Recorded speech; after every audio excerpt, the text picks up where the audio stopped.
Welcome to Keeba Live on the Disruptors Podcast Network.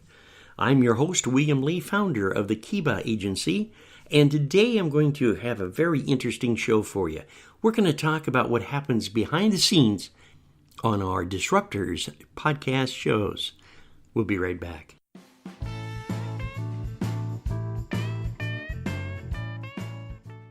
I got a very interesting email the other day, and one of the listeners wanted to know what goes on before the show actually airs. They're kind of concerned about how the action is really put together, and are we as zany as we sound like when we're on our podcast of the Disruptors? Just recently, we had an opportunity to chat with a lady who is the owner of the website Never Too Late to Date. And we got to talk to Mrs. Cochran about different ideas of people over 60 years of age who are really stuck in this, do I date or do I not date? And if I do date, who and how do I find the right person for me? It was a very interesting conversation. So before this show actually started, and I gave everybody the rundown of what we were going to cover on the show, I had another recording device turned on. And the ladies did not realize it.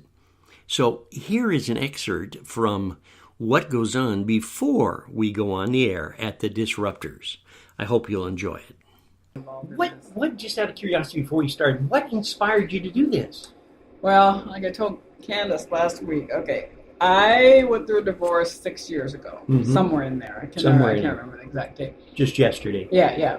And so first I had, got reconnected with a guy that I'd known for years. That didn't work out because he was still married but separated. And I got tired of waiting. It was three years that we went out. Wow. Oh, well, yeah. After 3 years, probably. Yeah. So that was that. And then I learned something from that, and it's something that I'm going to really share in my group, is that, I would not have made that choice to be with somebody that was not available if I had waited and been more ready myself to get into a relationship.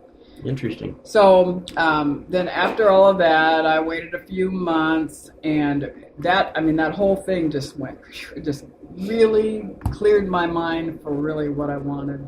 And so then I decided, I'm going to check out online. And I was sitting in front of TV. Well, I went on Christian Mingle first. That wasn't real. It wasn't good, huh? And I'm sitting in front of TV, and there was an advertisement about Tinder.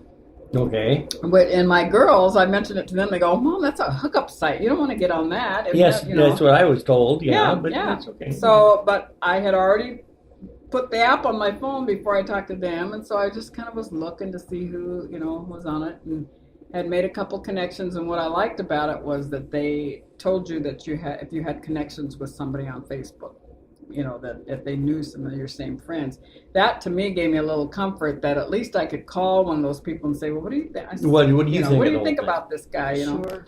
So I met a great guy.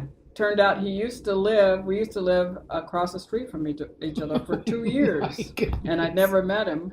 And I'll be darned. So we've been together for 2 years. But right after we got together, across the street. Yeah. That's amazing. It is. And so right after we got together, and you start posting pictures on Facebook, I would be at a restaurant. I could be just walking somewhere in like Proctor, and somebody would come, hey, Karen, I see you found a guy, I've been looking for years. How did you do it? And it happened all the time. I'll be darned. And then I was online and was looking through some information, and talking about coaching and how to become a coach and all this stuff. And I thought, maybe that's the calling. I think I'm on to something. And I do. I was telling the group last night, when I sit and I think about all the people that have come to me and talked to me, I get this thing right here that is like, there's got to be a way to fix this, because there's so many. I found out on statistics that 44% of American adults are single. Wow, I didn't realize it was that high. Yeah. That's really I'm feeling fine now. I'm feeling fine. I'm almost in the minority. Yeah. I'm almost in the minority. And it's just changed from 10 to, even I'd say 10 years ago, people are, and one of the things that I was thinking about is that there's people who become single for whatever reason after 50. Mm-hmm. Sure. They will either stay and be content for now, or they get in a relationship and they don't go back into marriage. So they're still showing up as a single statistic. So I don't know, I'd have to delve into it a little bit more. But I mean, there's from just talking last night, everybody was just going, this is a great idea. They're really, really excited that there was some help or something, Well, and I think there's a lot of options. When I was over 20 years ago, let's see. That made you 91? Well, I got married really young. No children or anything like that. But I mean, I got married really young. And when I divorced my husband, I decided then, because I had had a spiritual awakening, and I decided that what I was going to do is write down everything I wanted in my husband. And, I prayed about it, and I just said, God, I don't know where he's at, but this person is out there somewhere. Yeah. Could you please find him? Yeah. And, I just left it at that. Then Bella Lugosi showed up, and she said, no, that's not right. But it was hard because, you wanted a friend to be able to go and go to the movie. No strings. I just want a friend. Yes. I can tell already you're not the one. Right. And I tried, Bill's getting all this. I tried some single retreats and stuff. Yeah. I am serious. I'm getting this all done. Go ahead. It was a nightmare. It's blackmail. But I would think it'd be kind of fun. Was it fun initially? No. It was the whole entire single scene. Doing stuff with singles was just, and I tried to put up, some my own boundaries. I went to Christian single events. Right. Okay. No. I won't bore you with the stories, but I'm serious. It was, please, because I need the money.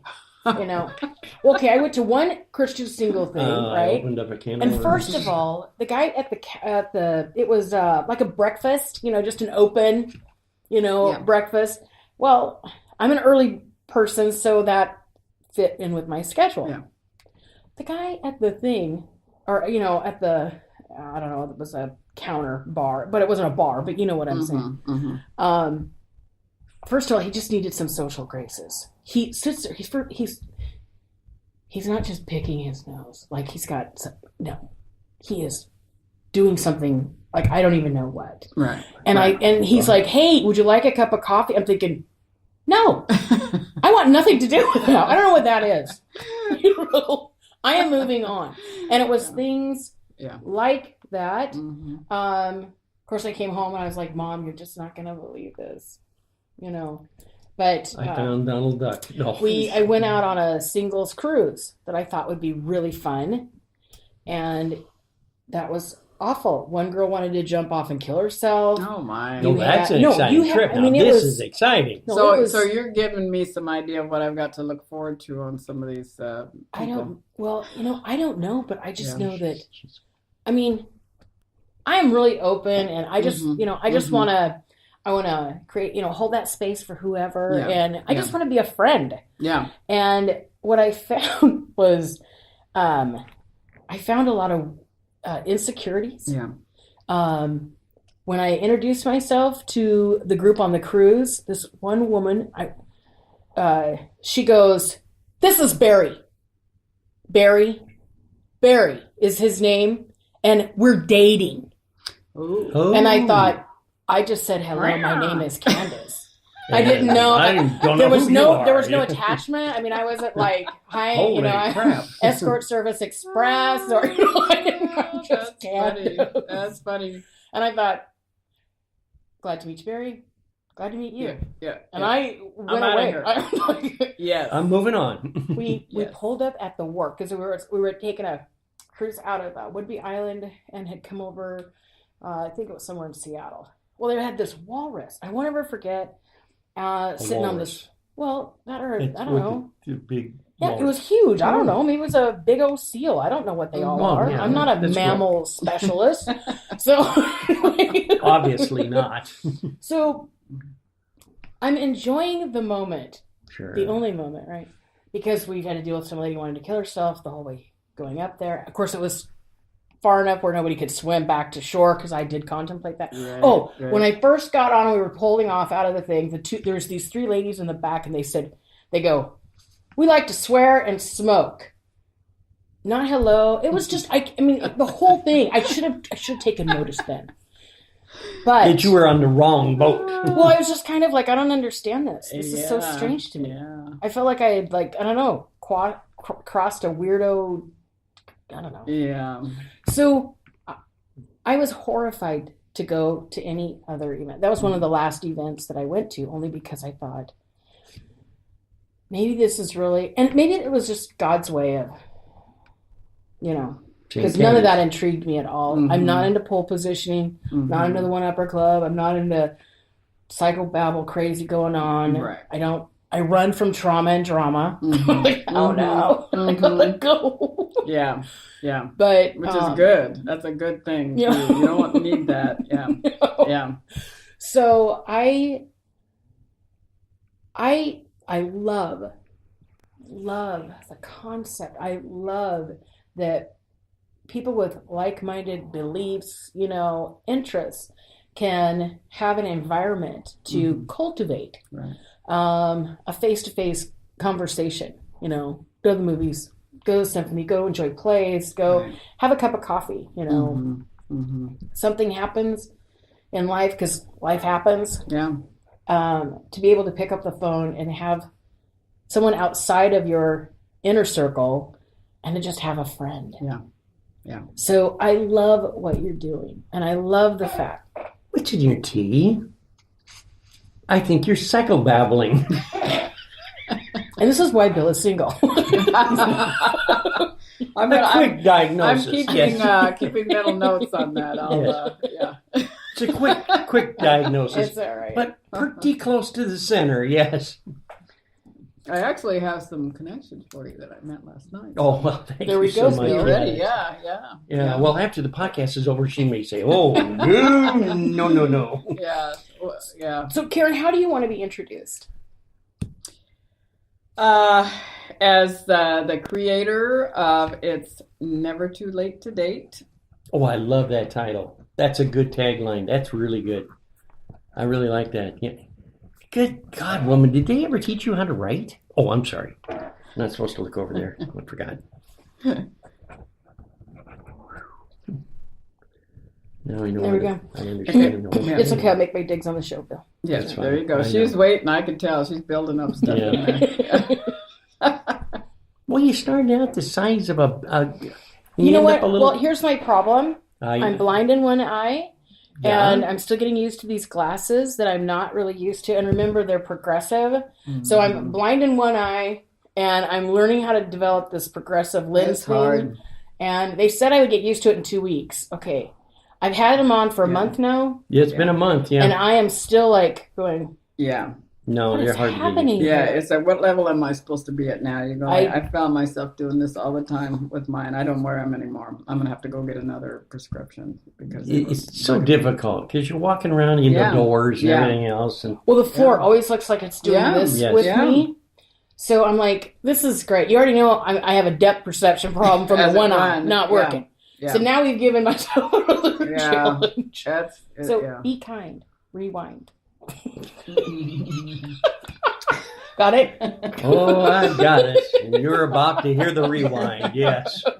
What's your puppy's name again? Patty. Oh, is she just clinging to you over there? No, well, she's just laying here snoring. Oh, well. Snoring. Patty, come on. Snoring. Patty. It's okay. The key word. The duck comes down from the ceiling. Yeah. Snoring. She's okay. She's cute. I like her little dress. Yeah, that was for Valentine's. She wore that for February. She's got a green one for Patty. For February. Remember our talk? March. You promised. Keep your word. She said, I'm sleeping, Yeah, well, the first time we did this, Patty was under the table, and I couldn't figure out what's going on. Oh, I'm you hear editing this this, see, and I'm yeah. going through, You're and there's just this great big strange noise.